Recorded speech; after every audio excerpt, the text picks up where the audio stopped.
श्री गुरु सत्ताय नमः। सभी को प्रणाम। पिछले वीडियो में परम पूज्य गुरुदेव ने बताया कि बजट कैसे बनाना चाहिए।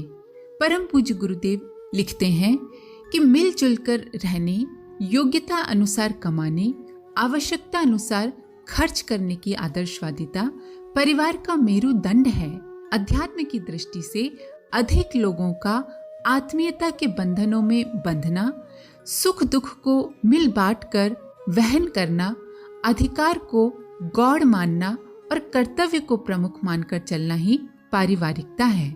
आइए इसी क्रम को आगे बढ़ाते हैं। पूज्यवर लिखते हैं, ये समस्त विश्व एक शरीर की तरह है। इसमें मनुष्य का स्थान एक उंगली के बराबर समझा जा सकता है। उंगली का महत्व तभी तक है जब तक कि वो शरीर के साथ जुड़ी हुई है। असंख्य आत्माओं में जगमगाने वाली चेतना की ज्योति का केंद्र एक ही है। पानी की प्रत्येक लहर पर एक अलग सूर्य चमकता है, पर वस्तुतः वह एक ही सूर्य की अनेक प्रति छवियां हैं। समुद्र की हर लहर का अस्तित्व भिन्न दिखाई पड़ने पर भी वस्तुतः वे विशाल सागर की हिलोरें ही हैं। इस समस्त विश्व में केवल एक ही समष्टि आत्मा है जिसे परमात्मा के नाम से पुकारते हैं। सब में वही प्रतिभासित हो रहा है जो माला की मणियों के मध्य पिरोए हुए धागे की तरह पृथक दिखने वाले प्राणियों को परस्पर एक सूत्र में बांधे हुए है।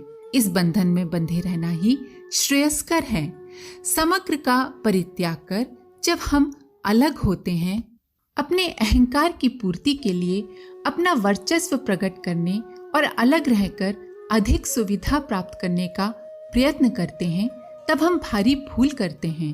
पाते तो कुछ नहीं, खोते बहुत हैं। समग्रता के वैभव से लाभान्वित होने की सुविधा खो बैठते हैं और एकाकीपन के साथ मिलने वाली तुच्छता हर दृष्टि से अपर्याप्त सिद्ध होती है।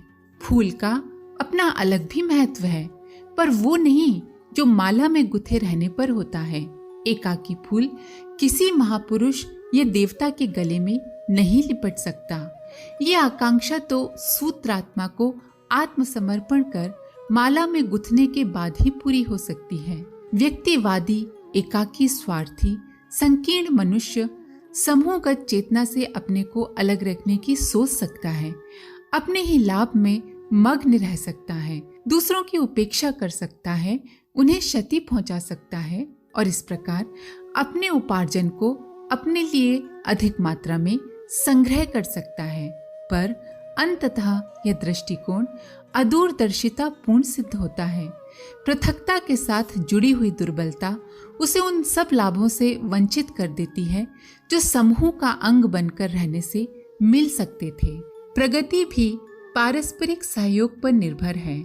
दूसरों को पीछे छोड़कर अकेले आगे बढ़ जाने की बात सोचने वाले उन संकटों से अपरिचित रहते हैं जो अकेले के अस्तित्व को ही संकट में डाल सकते हैं।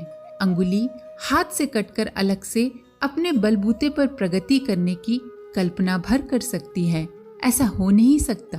व्यवहारिक क्षेत्र में उतरने पर ही ये कड़वी सच्चाई सामने आती है कि पृथकता लाभदायक दिखती भर है, वस्तुतः लाभदायक तो सामूहिकता ही है। हम सब परस्पर सघनता पूर्वक एक दूसरे के साथ जुड़े हुए हैं। हमें समूह का एक अंग होकर रहना चाहिए। अपने को समाज का, परिवार का घटक अनुभव करना चाहिए। प्रगति एकाकी नहीं हो सकती। सुविधाओं का उपभोग एकाकी किया जाए तो उससे अगणित विकृतियां उत्पन्न होंगी। बाहर ईर्ष्या द्वेष बढ़ेगा, आक्रमणकारी बढ़ेंगे और व्यसनों की भरमार आ धमकेगी। अंतस में चोर जैसी आत्मग्लानि खाने लगेगी और परिवार में आपाधापी पैदा हो जाएगी। व्यक्तिगत बड़प्पन के प्रयत्नों को ही तो स्वार्थ कहा जाता है। स्वार्थी सम्मान नहीं, तिरस्कार प्राप्त करता है। उस मार्ग पर चलते हुए उत्थान नहीं, पतन ही हाथ लगता है। हम पृथकतावादी न बने, व्यक्तिगत बड़प्पन के फेर में न पड़े, अपनी प्रतिभा अलग से चमकाने का झंझट मोल न ले, समूह के अंग बनकर रहें, सबकी उन्नति में अपनी उन्नति देखें और सबके सुख में अपना सुख खोजें। ये मानकर चलें कि उपलब्ध प्रतिभा, संपदा एवं गरिमा समाज का अनुदान है और उसका श्रेष्ठतम उपयोग समाज को सज्जनता पूर्वक लौटा देने में ही है। समुद्र बादलों को देता है, बादल जमीन को देता है, जमीन नदियों के द्वारा उस जल को पुनः समुद्र में पहुंचा देती है।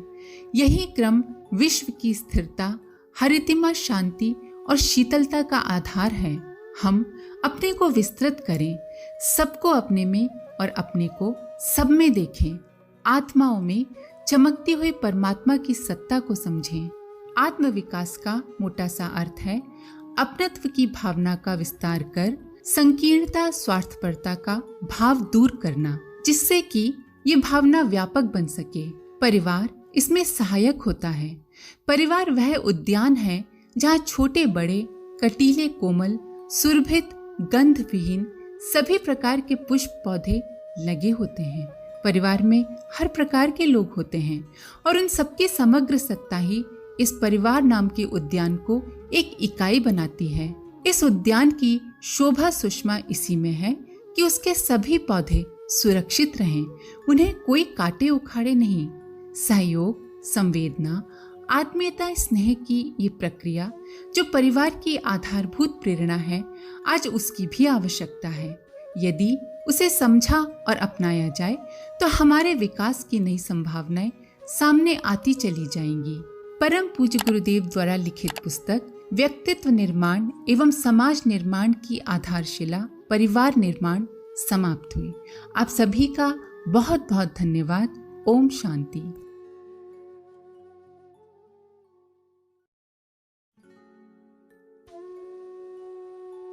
हमारे YouTube चैनल को सब्सक्राइब करें और बेल आइकन को दबाकर ऑल पर क्लिक करें ताकि आने वाले सभी वीडियोस की नोटिफिकेशन आपको मिलती रहे।